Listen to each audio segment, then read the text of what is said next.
तो उन सबको का पसपाई करना, पीछे आना एक बहुत लंबा अरसा दरकार होगा।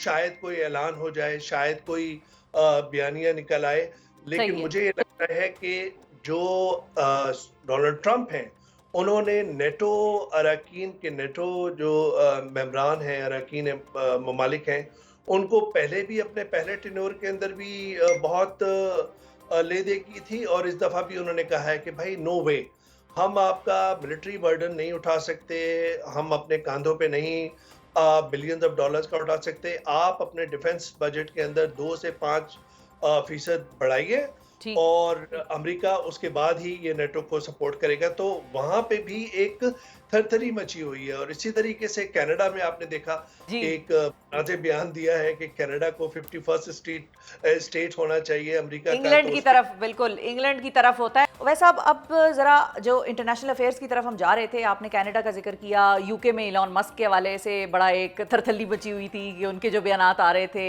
और वो जो ग्रूमिंग गैंग्स के हवाले से थे।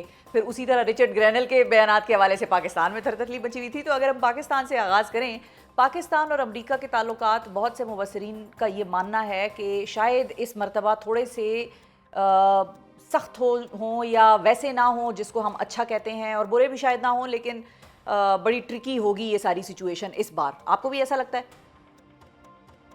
देखिए शिफा, कितनी तलखी आएगी, कितनी क़ुर्बत आएगी, देखिए उसमें उसमें हमें ये देखना होगा कि 2021 में अमरीकी अफ़वाज के अफ़गानिस्तान से इन्खला के बाद और पाकिस्तान का वो जो एक इम्पोर्टेंस थी या एक रोल था, बहुत बिल्कुल।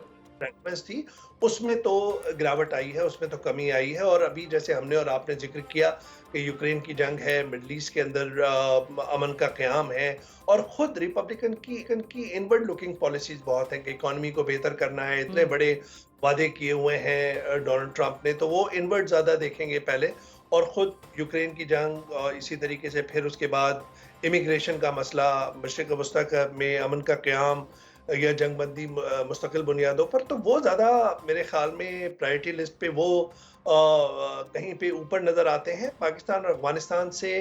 कि अमेरिका की नज़रों में या अमेरिका की फ़ॉरेन पॉलिसी के जो कॉन्टूर्स हैं, उसकी तरजीहात के अंदर मेरी नाक़िस राय में मुझे ऐसा नहीं लगता कि वो कहीं ऊपर हैं। ठीक इसका है। ये मतलब नहीं है कि पाकिस्तान के साथ ताल्लुकात यकसर ख़राब हो जाएँगे, ख़त्म हो गए, नहीं। हमेशा सिटी एस्टैब्लिशमेंट और जो अमेरिका की एस्टैब्लिशमेंट है, उसके डोर्स, विंडोज़ सब खुले होते हैं और सिविलियन जो हुकूमत है, उससे भी वास्ता रहता है, तो वो डोर्स और विंडोज़ तो खुले होंगे, कम्युनिकेशन के चैनल्स खुले होंगे, लेकिन ज़्यादातर झुकाव अब लगता है शिफा के अमेरिका का इंडिया की तरफ। इंडिया की तरफ ठीक है, होगा। सही जैसे है। अभी आपने कहा, क्योंकि नरेंद्र मोदी के डोनाल्ड ट्रंप से करीबी ताल्लुकात, वो तो एक अलग बात है, लेकिन अमेरिका ये समझता है कि अपनी उनकी फॉरेन पॉलिसी के अंदर इंडिया जो एक बढ़ती हुई इकोनॉमिक पावर है या जो चाइना के साथ बॉर्डर है, चाइना के साथ राइवलरी है, तो कहीं ना कहीं वो इंडिया को चाइना के सामने एक फायरवॉल या अपने एक बड़े हलीफ के तौर पे ठीक सामने है। देखना चाहते हैं। सही है। अच्छा, मैं आपसे एक और सवाल भी पूछना चाहूँगी।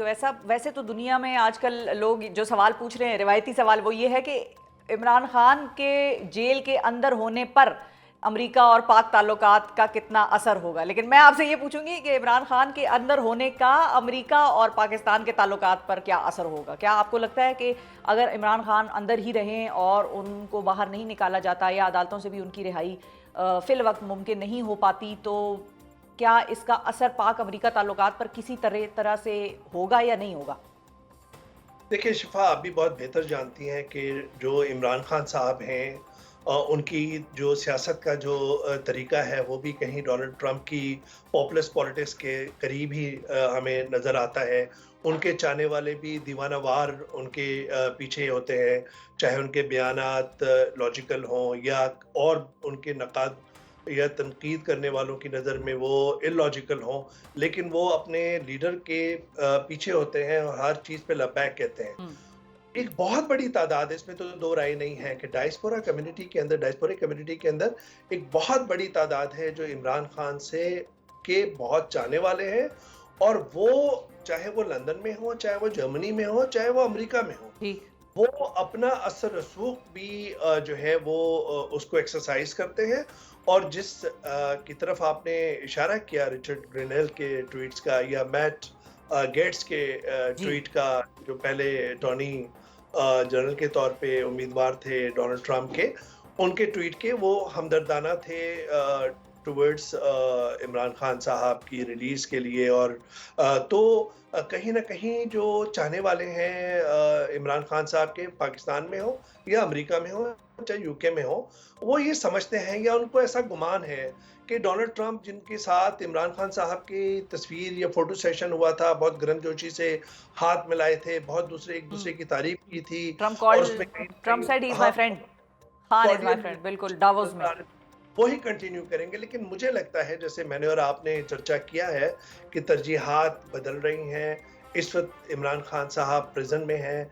क्या बयानात बिल्कुल हो सकते हैं। कांग्रेशनल हियरिंग भी अभी एक और मेरे ख्याल में ड्यू है, जो इसमें इस बात पर चर्चा होगा। पाकिस्तान के अंदर जो सियासी बात है, पहले भी हुआ है, कोई 60 के लगभग जो कांग्रेस के अरकान थे उन्होंने लेटर भी लिखा था, ट्वीट्स भी हुए हैं। लेकिन क्या वो अमली तौर पर उसकी इम्प्लीमेंटेशन होगी, मुझे ऐसा लगता नहीं। लेकिन गुमान है इमरान खान साहब के फैंस को, उनके चाहने वालों को, कि ऐसा हो सकता है। हम्म। देखिए, दूसरी तरफ एक बात है इसके, कि इमरान खान साहब और उनके चाहने वालों ने ही ये बहुत चर्चा किया था जब उनकी हुकूमत गई थी जी। 2022 के अंदर, कि ये मुबैना तौर पर ये इल्ज़ाम साइफर। लगाया था, मुबैना तौर पे अमरीकी हुकूमत ने ये किया, उनकी हुकूमत का तख्ता उठाया और पाकिस्तान के मिलिट्री एस्टैब्लिशमेंट के साथ कहीं जी।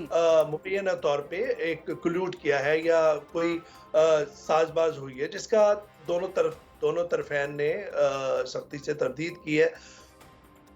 अब यही देखिए कि वही जो है वो कह रहे हैं कि आप जो है रिलीज के लिए अपना किरदार अदा करें और जमहूरियत की बहाली के लिए अपना किरदार अदा करें। तो एक तजाद भी आपको नजर आएगा as a student of politics या एज एन एनालिस्ट। सही। ऐसा क्या ऐसा नहीं हुआ माजी के अंदर कि मुदाखलत नहीं हुई अमेरिका की जानिब से या सुपर पावर से? बिल्कुल हुई है। वही है। बेनजीर भुट्टो साहिबा की जो वापसी हुई थी मुशर्रफ साहब के ज़माने में, हमें पता है अमेरिका का किरदार कितना था।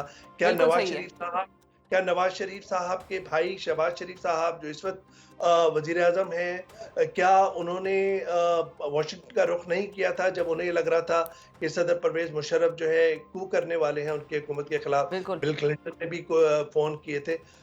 मिसालें हैं, लेकिन इस वक्त जो तरजीहात मुझे लग रही वो हैं डिफरेंट उसके है, बिल्कुल सही है। शायद ठीक है, वो वो बाद में आएगी शायद, अभी फौरी तौर पर ये काम नहीं होते देख रहे हैं आप। तरजीहात अमेरिका की और रिपब्लिकन्स की इनवर्ड लुकिंग ज़्यादा है। बहुत शुक्रिया अदा करेंगे ओवैस तौहीद साहब, नाजरीन हमें ज्वाइन कर रहे थे। तज्जिया आपने सुना, बड़ा डिटेल्ड सिंथेसिस उन्होंने दिया पाकिस्तान ट्रंप के हवाले से, पाकिस्तान और अमेरिका के ताल्लुकात के हवाले से, और अमेरिका में जो ये नई सदारत आई है उसके हवाले से। अब देखते हैं किस तरह से ये दुनिया पर असरअंदाज होती है। आज के प्रोग्राम से इतना ही नाजरीन, अपना बहुत ख्याल रखिए। अल्लाह हाफिज़।